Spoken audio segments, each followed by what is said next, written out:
Natural hair colour కోసం చూస్తున్నారా? అయితే Anoos henna and black expert వాడండి. నమస్తే రమ్మగారు. నమస్తే జయ. ఏదైనా ఒక మంచి నావెల్ చెప్పుకుందామండి. మాలతీ చందూర్ గారి కథలు కొన్ని చెప్పాం కదా, మనసులోని మనసు అవును. అవి చెప్పుకున్నాం మనం.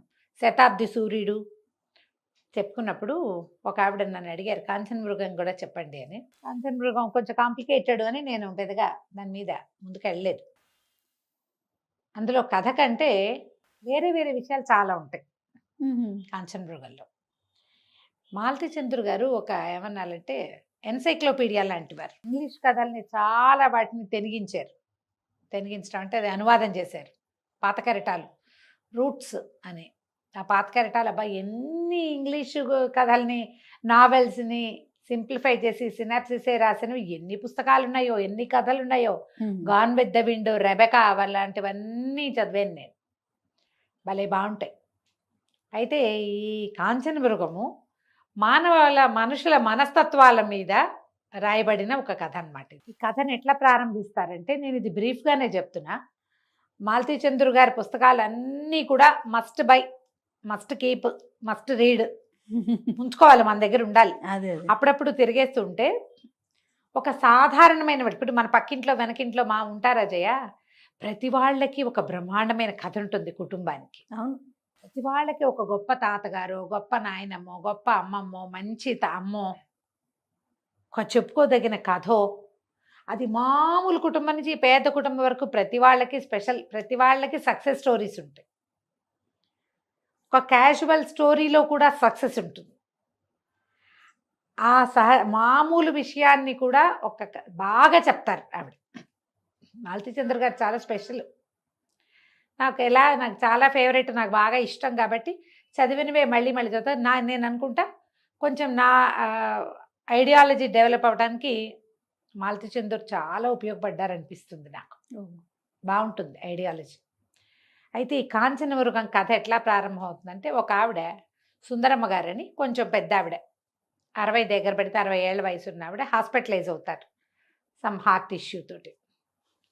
అయితే ఒక రావు గారు, ఆయన ఆవిడ భర్త, 2 కొడుకులు, కోడళ్ళు, మనవలు, ఒక కూతురు, అల్లుడు, మనవలు. అయితే ఈవిడ హాస్పిటలైజ్ అయినప్పుడు ఆ హాస్పిటల్లో ఎలిజబెత్ అని ఒక నర్సు ఉంటుంది. ఆ అమ్మాయి ఈవిని బాగా చక్కగా చూసుకుంటుంది. సహజంగానే నర్సులు అంటే మరి ఇవాళ రేపు మనకు తెలియదు, కానీ ఇది వరకు హాస్పిటల్లో వాళ్ళు చాలా శ్రద్ధగా చూడడం, ఒక రకమైన సేవక వృత్తి. అమ్మాయి చాలా శ్రద్ధగా చూసుకుంటుంది. ఇలాంటి అమ్మ ఉంటే బాగుండు మనకి, అలా అనిపిస్తుంది అనమాట ఆవిడని చూస్తే. ఆవిడ అంత చక్కటిది, చక్కగా ఒంటి నిండా నగలు, పచ్చగా అందమైన మనిషి, సాత్వికురాలు, కుటుంబంతో కూడా చాలా మంచి సంబంధ బాంధవ్యాలు, తెలివి కలిగిన, మంచితనం కలిగిన ఒక వృద్ధురాలు. ఈ ఎలిజబెత్ బాగా ఈవిడ్ని సేవించుకుంటుంది. నేను ఇంటికి వెళ్ళాక కూడా నువ్వు మా ఇంటికి రా అని అడిగింది ఆవిడ. అడిగితే, ఎందుకమ్మా మీరు బాగానే ఉన్నారు, అంత అవసరం ఏం లేదు అంటే, కాదు మా ఇంట్లో ఉండు, నేను నీకు పెళ్లి సంబంధం చూస్తాను, పెళ్లి చేసుకుందు కానీ మా దగ్గర ఉందో కానీ. ఆవిడకి ఈ అమ్మాయి నచ్చిందనమాట. అదే. అయితే ఈవిడ ఏం చెప్పింది, ఆ ఎలిజబెత్, కాదమ్మా మా తమ్ముడు ఉన్నాడు, తమ్ముడు వెర్రి పిల్లవాడు, వాడు నార్మల్ వాడు కాదు, మా అమ్మ ఉంది, అమ్మ నేను పిల్లాడిని వదిలిపెట్టి, తమ్ముడిని వదిలిపెట్టి పెళ్లి చేసుకోను అలా చెప్పేది. ఈవిడ ఆ భర్తతోటి, ఆవిడతోటి చక్కటి కుటుంబ సంబంధాలు నెరపటము అవన్నీ చాలా సంతోషంగా చూస్తుండేది ఎలిజబెత్. అయితే ఆవిడ ఒక పూటలో డిశ్చార్జ్ అయిపోతారు. బాగానే ఉన్నారు. 2 కొడుకులు, కోడళ్ళు వస్తారు, కూతురు వస్తుంది. కూతురు కూడా చక్కటిది ఆవిడలాగానే. అమ్మాయి కూడా సాత్వికంగా బాగుంటుంది. పెద్ద కోడలు బాగున్నట్టుంటుంది, చిన్న కోడలు మంచి కరోడాగా కనపడుతుంది. చూపిస్తారు ఒక్కొక్క క్యారెక్టర్ని. అయితే ఏమవుతుంది, సడన్గా ఆవిడ ఇంకా రేపు వెళ్ళిపోతారనగా ఈ అమ్మాయి తమ్ముడు వస్తాడు. పిల్లవాడు వెర్రి పిల్లాడని చెప్పింది కదా, నార్మల్ వాడు కాదు, ఏమనాలి, కొంచెం అబ్నార్మల్ కిడ్ అనుకో. అదేలేండి. కొద్దిగా గ్రహణ మొర్రితోటి, కొద్దిగా కాలు పొట్టి పొడుగుతోటి పుట్టాడు అబ్బాయి. ఆ పిల్లాడు లోపలికి వస్తాడు. ఆవిడ ఈ పిల్లాడిని చూసేసరికి చాలా ఎక్సైట్ అయిపోతారు. ఆ పెద్ద ఆవిడ ఉన్నట్టుండి పారాలసిస్ లాగా వచ్చేస్తుంది ఆవిడకి. ఈ అమ్మాయికి అర్థం కాదు, ఏంటి సడన్గా ఏమైపోయింది, శుభ్రంగా ఉన్న మనిషి మామూలుగా తిరుగుతున్నారు, కోలుకున్నారు హార్ట్ ఇష్యూ నుంచి. కేకలు పెడుతుంది, డాక్టర్లు వాళ్ళు వీళ్ళు పరిగెత్తుకొస్తారు, చిటుకుని అయిపోతారు. ఆవిడ కాస్త పోతారు ఆ సుందరమ్మ గారు. ఏమో అర్థం కాదు, అంత శుభ్రంగా ఉన్న ఆవిడ డిశ్చార్జ్ అయ్యి వెళ్ళిపోవాల్సిన ఆవిడ ఇలా ఎందుకు అయిపోయింది, తన తమ్ముడిని చూసి ఆవిడ భయపడిందేమో అనుకుంటుంది. ఇంతలో ఈ హడావిడంతా ఆవిడ చనిపోవటము, వాళ్ళు వీళ్ళు డాక్టర్లు పరిగెత్తుకు రావడం, ఫ్యామిలీ అంతా ఏడుపులు గందరగోళాల్లో ఆ పిల్లాడు మెల్లిగా వాళ్ళ అక్కని పిలిచి, అక్క అక్క అమ్మగారే నా మెళ్ళో ఇది వేసారక్క అని మెళ్ళో ఎంచి ఒక గొలుసు తీసి చూపిస్తాడు.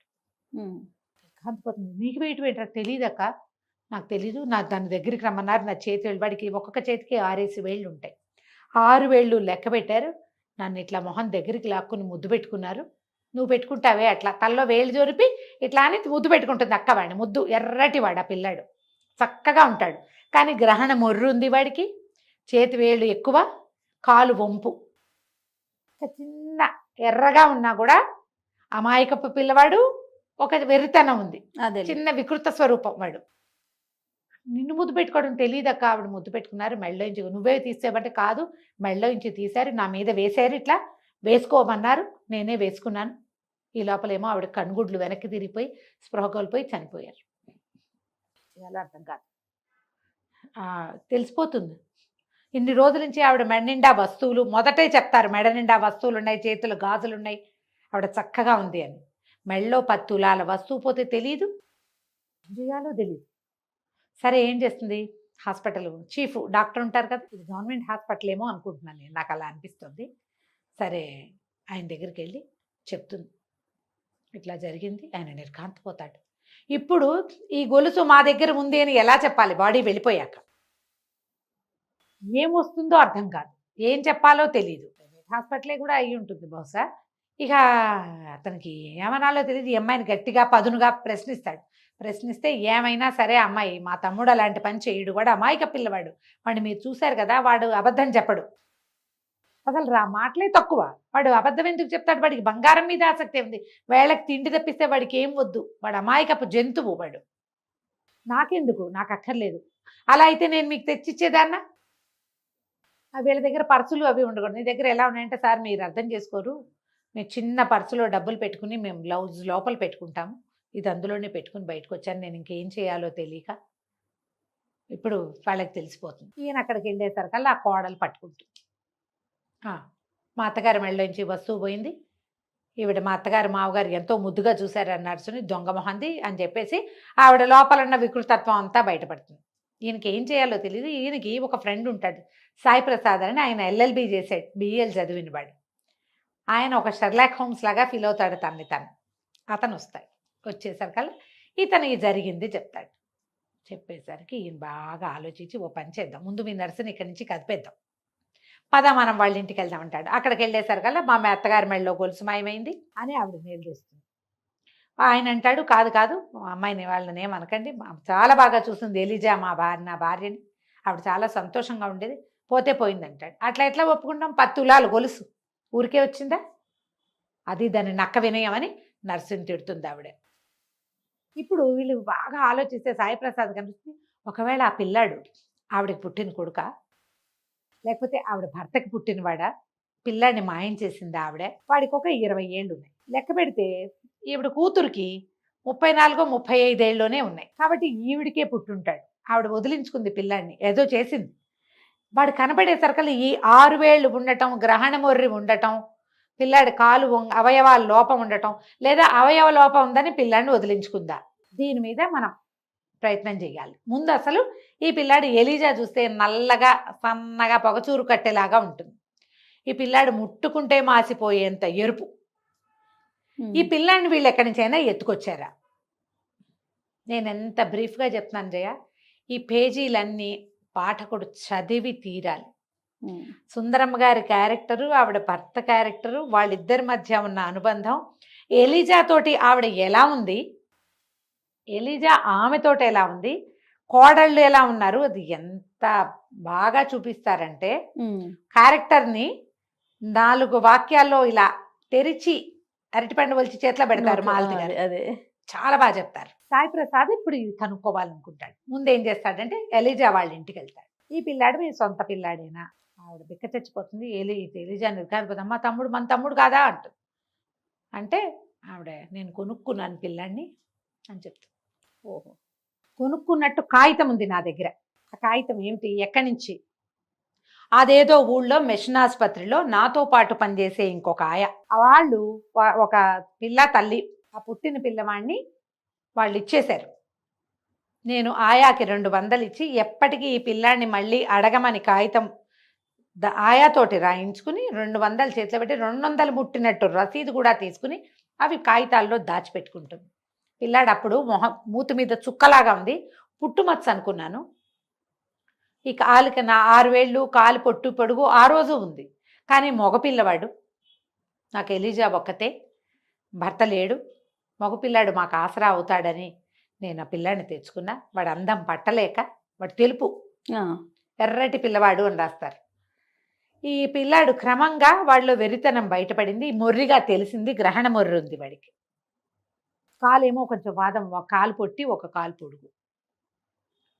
ఇక మాకు తోడు మా పిల్లాడు మావాడు, మేము వీడిని ఎవరికి ఇవ్వం, పిల్లాడిని వదలలేను నేనని చెప్తుంది. ఆ పిల్లాడు అమాయకంగా ఉన్న ఎర్రటి పిల్లవాడు. దీనికి అర్థం కాదు, తల్లి పిల్ల ఎలా ఉన్నారు హాస్పిటల్లో, ఈవిడ కాదా, సుందరమ్మ గారు కాదా, ఎవరినైనా తన భర్త వల్ల సంతానం కలగబోతున్న వాళ్ళని ఎవరినైనా అక్కడికి ఆవిడ తీసుకెళ్ళిందా, ఎవరికీ తెలియకుండా ఎలా మేనేజ్ చేసింది. ఈయన ఇది చాలా ఇంట్రెస్టింగ్గా ఉంది, పర్వాలేదు ఎంత ఖర్చైనా నేను ఈ ప్రయత్నం చేస్తానని ముందు అక్కడికి వెళ్తాడు. ఆ మిషన్ ఆసుపత్రిలో ఇంతకుముందు 20 ఏళ్ల క్రితం పనిచేసిన ఒక ఆయాని పట్టుకుంటాడు. ఆ ఆయా వ్యవహారం అయింది. అప్పుడు క్రమంగా ఎట్లా తెలుస్తుంది, సుందరమ్మ గారి కూతురు, ఆ పిల్లకు ఒక 14-15 సంవత్సరాలే ఉన్నాయి.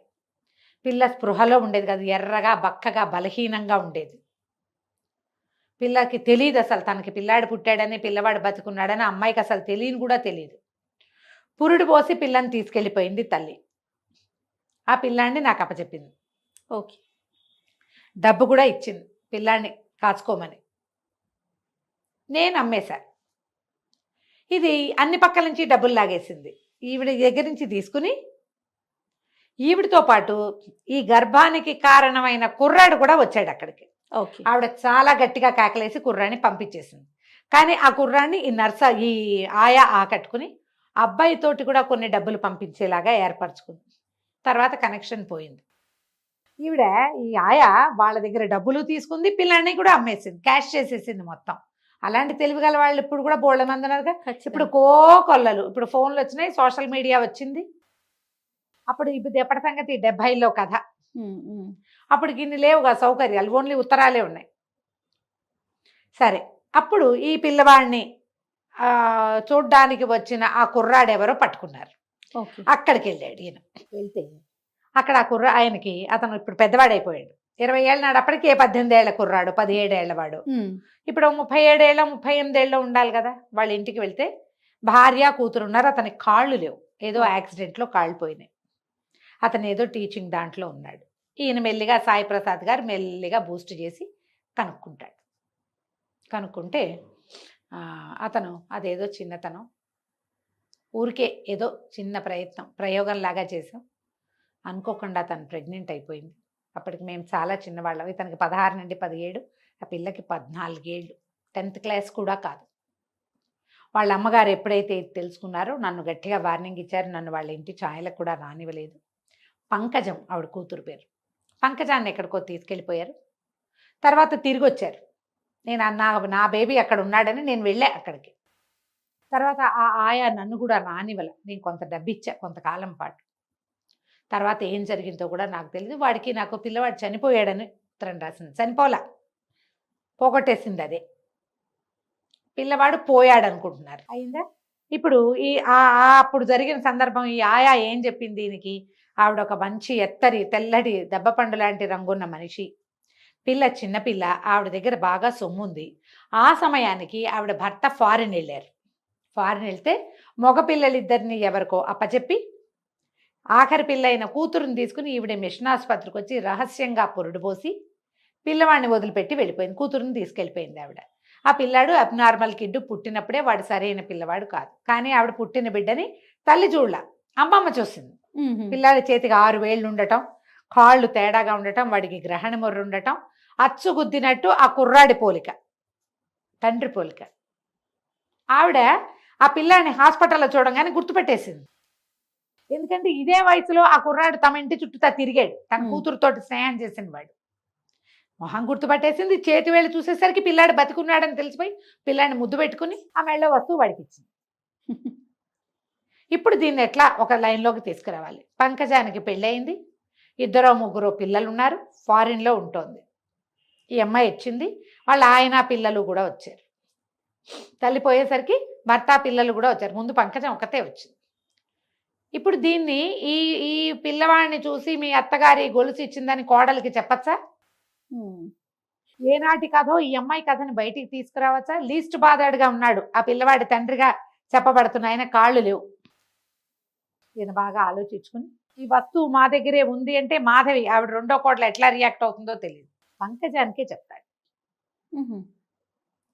ఆమెతో మాట్లాడాలని పిలిచి చెప్తే ఆవిడ ఒక చిన్న నవ్వు నవ్వుతుంది. అమ్మాయి నేను చాలా చిన్నదాన్నప్పటికీ ఏవిధో పుస్తకాలు చదివి మేమిద్దరం ఒక ప్రయోగం లాగా చేసాం. అది మా అమ్మకి తెలిసింది, అనుకోకుండా ఈ ప్రెగ్నెన్సీ వచ్చేసింది. మా అమ్మ నన్ను అక్కడికి తీసుకెళ్ళింది. 24 గంటలు మత్తులండి. ఆ పిల్లాడి మీద నాకు ఏ వ్యామోహము కలగకుండా, ఆ ప్రెగ్నెన్సీ మీద మామూలుగా ఏముందమ్మా, గర్భస్థ శిశువు పట్ల వ్యామోహం కలుగుతుంది తల్లులకి. ఎంత చిన్న పిల్లైనా 12 ఏళ్ళ 13 ఏళ్ళ పిల్లలకైనా లోపల పెరిగిన శిశువు మీద ఉంటుంది పాశం. అది తెలియకుండా నన్ను ఒక రకమైన ట్రాన్స్లో ఉంచి నా జీవితాన్ని మా అమ్మ మళ్ళీ బిల్ట్ చేసింది. మీకేమీ రిగ్రెట్ లేదంటే నాకేం తెలీదు. ఇప్పుడు రిగ్రెట్ అయ్యి అదేదో తెచ్చుకొచ్చి ఈ మొత్తం జీవితాన్ని మా అమ్మ ఏ సౌధాన్ని నా కోసం కట్టిందో దాన్ని పాడు చేసుకున్నా నేను. వాడు ఎక్కడో పెరుగుతున్నాడు, హాయిగా ఉన్నాడు, ఎందుకు వాడి జీవితాన్ని నేను పాడు చేయటం? నాకేం మాతృత్వ భావన తెలియదు అసలు నాకు. మరి మీ వదిన గారు అడుగుతారు గొలుసు కోసం. మా వదినకి ఏం సంబంధం? మా అమ్మ బంగారం మీద, మా అమ్మ బంగారం నాది.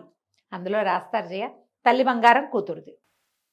మా అమ్మకి మా వదినకి ఏం సంబంధం? ఆవిడకేం సంబంధం లేదు, ఆవిడకి ఏం సంబంధం లేదు. ఆవిడ నేను ఎలా నోరు ముయించాలో నేను చూసుకుంటాను. ఈ గొలుసు మా అమ్మ ఎవరికి ఇవ్వదలుచుకుందో వాళ్ళకి అప్పచెప్పండి. వాళ్ళని నాకు చూపించాల్సిన అవసరం లేదు. వీళ్ళు ఏం చేస్తారు, ఎలిజా వాళ్ళని ఇక్కడ వాళ్ళు పోలీస్ రిపోర్ట్ ఇస్తామంటుంది కోడలు. అందుకని వీళ్ళని ఇంకో చోటకి తరలిస్తారు. అక్కడెక్కడో ఊటీలో ఎవరో ఫ్రెండ్స్ ఉన్నారు, మీరు అక్కడికి వెళ్ళిపోండి అని చెప్పి. కథ ఎట్లా బిగువుగా సాగుతుందంటే జయ, ఇందులో ఎన్ని క్యారెక్టర్లు ఉన్నాయి. రావు గారు భార్య, చనిపోయిన పెద్దావిడ. ఆ రోజుల్లో ఈ పిల్ల ఎప్పుడైతే తన కూతురు కన్సీవ్ అయిందో, ఆ చిన్న 14 ఏళ్ల పిల్ల, ఆ సమయానికి ఆవిడ అదృష్టం బాగుండి భర్త ఫారిన్ వెళ్తారు. అప్పుడు అమెరికా నుంచి ఇన్ని ఫోన్లు, వీడియో కాల్స్ అవి ఏమైనా ఒట్టి ఉత్తరాలే, టెలిగ్రాములు ఉత్తరాలే ఉండేవి. ఏరోగ్రామ్ అనేవాళ్ళు ఫారిన్ నుంచి వచ్చే ఉత్తరాన్ని ఇన్లాండ్ కవర్ లాగానే ఏరోగ్రామ్ రాయటం అని ఉండేది. వారం పట్టేది. ఆ సమయంలో ఈవిడ కూతురుని తీసుకుని ఆ ఊరు వెళ్ళిపోయి, ఈ తెలియక చేసిన ఒక పని వల్ల వాళ్ళ జీవితాంతం రిపెంట్ అవ్వాలి కదమ్మా. మనము ఈ కథని రెండో పక్క నుంచి చూసామనుకో, తల్లి పిల్లవాడు మాతృపాశము, ఆ కోణంలో నుంచి చూసామనుకో వీళ్ళు చేసింది తప్పు అనిపిస్తుంది. కరెక్ట్ రమ్మ గారు. కానీ ఈవిడ ఈ 14 ఏళ్ల పిల్ల తెలిసి తెలియనితనం వల్ల, ఆ కుర్రాడు 16 ఏళ్ళు, ఈ పిల్లకి 14 ఏళ్ళు, వీళ్ళ వల్ల జరిగినటువంటి ఈ దీనికి రెండు జీవితాలు 2 కుటుంబాలు రచ్చకెక్కి బాధపడి వీళ్ళ జీవితాలు అధ్వాన్నం అయిపోయి కాకుండా పిల్లవాడిని సేఫ్ హ్యాండ్లో పెట్టాను అనుకుంది ఆవిడ. కానీ వాడు అటు తిరిగి ఇటు తిరిగి ఏదో ఒక సేఫ్ హ్యాండ్లోకి చేరాడు, అంతే, ఏదో ఒక చోటకి చేరాడు. వాడి జీవితం అక్కడ కూడా బాగానే ఉంది. ఇది మనకు అప్పుడప్పుడు ఇదేదో పొరపాటు జరిగింది అలా అనిపిస్తూ ఉంటుంది. కానీ ఒక తల్లి దృష్టిలో ఇది చాలా కరెక్ట్గా చేసింది, చాలా కరెక్ట్ అయిన పని కదా. ఇటీవల ఒక సంగతి ఎవరి దగ్గర విన్నాను జయ, ఏదో పెళ్లి చేశారు, ఆ భర్త చావగొట్టి చెవులు మూసి కాల్చుకు తినేసాడు ఆ పిల్లని, పంపించేశాడు పుట్టింటికి, నువ్వు నాకు అక్కర్లేదు అని. అప్పటికి ఆ పిల్ల కడుపుతో. నిజానికి తెలివిగల తల్లి, పిల్లల జీవితం మీద ఆసక్తి, సరైన ఐడియా ఉన్న తల్లి అయితే ఏం చేయొచ్చు జయ, నువ్వు చెప్పు. ఇలాంటప్పుడు ఒక మామూలుగా ఆలోచించు. ఈ కాలంలో ఒక తల్లి అయితే కనుక ఏం చేస్తుంది? కడుపుతో వచ్చేసింది, దాన్ని మనం ఏం చేయలేకపోతాం. టెర్మినేట్ చేయటం అనేది కరెక్ట్ కాదేమో అని అనిపిస్తోంది నీకు. టెర్మినేట్ చెయ్యరు అనుకో, చెయ్యరు. ఆ పిల్లాడిని గంటుంది, పిల్లనో గంటుంది, పిల్లాడు పెద్దవాడు అవుతాడు. ఈ పిల్లకి ఇంకో జీవితం కుదురుతుందా? ఇంకా వీళ్ళు చూసుకోగలిగితే ఈ పిల్లకి ఇంకొక జీవితం ఇవ్వచ్చు, కానీ చూడగలరు చూడలేరు. టెర్మినేట్ చేయకుండా ఉంచి ఆ పిల్లాన్ని పెంచాల్సి వచ్చి దానికి ఇంకో పెళ్లి లేదు, వాడెవడో దౌర్భాగ్యుడు పరమరాక్షసుడైన వాడి తాలూకు సంతానాన్ని మొయ్యాల్సి వచ్చింది, పెంచాల్సి వచ్చింది. ఇప్పుడు తన పిల్లల దృష్టితో ఆలోచించాలా, ఈ లోపల ఉన్న దాని గురించి ఆలోచించాలా? ఎవరైనా ఏం చేస్తారు ఇప్పుడు? చట్టం, న్యాయం ఇలాంటివి మాట్లాడుకుంటే ఇలాంటి పనులు చేయకూడదు రమ్మగారు. అవునా కదా? చట్టం దృష్టిలో నేరం. ఇప్పుడు కాదుగా, ఇప్పుడు కాదు, ధర్మం కూడా కాదు, భ్రూణహత్య మహాపాపం, ఇది చేయకూడదు. పోనీ కన్న సంతానాన్ని వాడు తీసుకుంటాడా అంటే వాడు తీసుకోడు. పోనీ అక్కడ తీసుకుంటే మాత్రం వాడు రాక్షసుడు పెళ్ళాన్ని చావగొట్టి చెవులు మూసేవాడు. అందుకనే సంతానాన్ని ఎవరికో కూడా ఇచ్చేసి ఉండలేరు. ఇలాంటి విపత్కర స్థితిలో ఒక తల్లి తెలివిగల ఆవిడ ఏం చేశారు రమ్మగారు? ఈవిడ ఇదే చేశారు, ఆ సంగతి అడక్కు. అలాంటి పరిస్థితులు వచ్చినప్పుడు ఎప్పుడు కూడా మనం ఇతరులని ఎగ్జాంపుల్గా తీసుకోకూడదు. నీకేది ఇంపార్టెంట్ చూసుకోవాలి. ఒకటి ధర్మం అనేది ఒక పెద్ద పాయింట్ అయితే, జీవితం అనేది ఇంకా పెద్దది. జీవితమే పెద్దది ధర్మం కంటే. ఎప్పుడు కూడా తన్ను మాలిన ధర్మం మొదలు చెడ్డ బేరం చేస్తారట్లా. తెలివిగల వాళ్ళు చేసే విధానం ఒకటి, ధర్మం పక్కన నిలబడాలని. ధర్మం ఎప్పుడు నీ పక్కన నుంచోదు, నువ్వు దాన్ని ఎంతసేపు ముందుకు తీసుకెళ్లాల్సిందే, అనుభవించాలి దాన్ని. కష్టమో నిష్ఠూరమో ఏదైనా కానీ ఎవరి విజ్ఞతను బట్టి వాళ్ళు చేస్తారు జయ. మనం వాళ్ళ పక్షాన మాట్లాడలేము, వీళ్ళ పక్షాన మాట్లాడలేము, పరిస్థితులను బట్టి. ఈ సుందరమ్మ గారి పరిస్థితి ఇది. ఆవిడ ఆ పని చేస్తారు. ఎప్పుడైతే ఈ పిల్లాన్ని చూశారో ఆవిడ గుర్తుపట్టి ఆ బంగారు వస్తువు ఇస్తారు. కథ ఎంత పట్టుగా బిగువుగా, మనం ఏ పక్షం వహించాలో తెలియని ఒక దాంట్లో మనని చివరి దాకా తీసుకెళ్తుంది. కాంచన మృగం చాలా బాగుంది రమ్మగారు. చదవండి మీకు దొరికితే కనుక. డెఫినెట్గా నేను చెప్పిన దానికంటే 100 రెట్లు బాగుంటుంది. డెఫినెట్గా అండి. అయితే ఆన్ స్క్రీన్ మీరు నాకు ఆన్సర్ చెప్పలేదు, ఆఫ్ స్క్రీన్ అయినా నాకు కెమెరాస్ ఆఫ్ అయ్యాక ఆవిడ ఏం చేశారో నేను తెలుసుకోవాలనుకుంటున్నాను. ఎవరి ధర్మం వాళ్ళది దాని మీద వాళ్ళ అవగాహనని బట్టి వాళ్ళ ఇప్పుడు ఏం చేయాలి అనేది నా దగ్గరకు వచ్చిన ప్రశ్న. అదే పరిస్థితి ఒకటి ఉంటుంది కదా రమ్మగారు. సో సారీ అండి, ప్రేక్షకులకి నేను చెప్పలేకపోయినా రమ్మగారిని అడిగి నేనైతే తెలుసుకుంటాను. వాళ్ళు ఏం చేశారో నాకు తెలీదా రమ్మగారు? నన్ను అడిగారు ఇప్పుడు ఏం చెయ్యాలి, మీరు ఏం చెప్పారు, సలహా నాకు చెప్పండి. నేనేం చెప్తాను జయ, మామూలుగా నేను చెప్తాను రమ్మగారు. విను, నేనేం చెప్తాను మామూలుగా, మీరు రాసుకోండి ఏది ముఖ్యం మీకు. ఇప్పుడు అది తప్పో ఒప్పో ఇతరుల మీదకి ఎందుకు వెళ్ళిపోవాలి? వాళ్ళు చెప్పారు కాబట్టి మేము చేసామనకూడదు. మీకై మీరు చేయాలి ఏదైనా సరే. అందులో ఇలాంటి పరిస్థితి అప్పుడు మీకై మీరు చెయ్యాలి, సలహాదారులు కాదు. ఎవరైనా గురువు గారు ఉంటే బోధించవచ్చు ఒకటి, లేదా ఒక తల్లి మీ పిల్ల 25 ఏళ్ళు పెరిగిన పిల్ల లోపల ఉన్న ఒక 3-4 వారాల 6 వారాలదా ఎలాంటి భవిష్యత్తు ఇవ్వగలుగుతాం మనం? ఇవి ఎవరికి వాళ్ళు ఆలోచించుకోవాలి కదమ్మా. ఈ రోజుల్లో అంత ఆలోచన ఎవరు చేయటల్లా. ఈ ధర్మం పిచ్చి ఉన్న వాళ్ళు కొంతమందే ఉంటారమ్మా, అంత ఆలోచించట్లేదు. పిచ్చని నేను ధర్మం పట్ల వాళ్ళకున్న అవగాహనని బట్టి వాళ్ళు ఆ రకంగా ఆలోచిస్తారు. పరిస్థితులు రమ్మగారు, పరిస్థితులను బట్టే కదా. ఈ కాంచన మృగం మాత్రం మనకి సుందరమ్మ గారు చేసింది కరెక్టేనని అనిపిస్తూ ఉంటుంది, అప్పుడప్పుడు అనిపిస్తుంది. ఏది ఇంపార్టెంట్ అనేది. ఇప్పుడు వాడెవడో ఒక పిల్లవాడు ఒక అబ్నార్మల్ కిడ్ కనపడితే వాడి వైపే ఉండాలి అని మనకు అనిపిస్తుంది, కానీ వాడికి మంచి జీవితమే లభించింది. అది అందరికీ లభించకపోవచ్చు, అది ఈవిడికి మంచి జీవితమే లభించింది. నాకు అక్కర్లేదు, మా అమ్మ ఏం చేయాలనుకుందో నేను దాని మీద ఉంటానని చెప్తుంది ఆవిడ. ఇప్పుడు ధర్మాధర్మాలు నాకంటే ఎక్కువ మా అమ్మే ఆలోచించింది.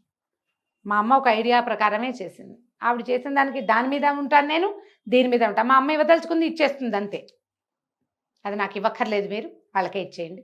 మా అమ్మ ఎవరికి ఇచ్చిందో వాళ్ళ దగ్గరే ఉంచుకొనివ్వండి దాన్ని, వాళ్ళు ఏం చేసుకున్నా సరే దాన్ని. మా అమ్మే కరెక్ట్. చాలా బాగుంటుంది కదా, కుదిరితే చదవండి. ఈ డిస్కషన్ అంతా నిజానికి అనవసరమే అంతే, కాకపోతే ఇలాంటి సందర్భాలు కొన్ని అవుతాయి అంతే. 70లో రాశారు ఇది. సూపర్ రమ్మగారు. నమస్తే. నమస్తే జయ.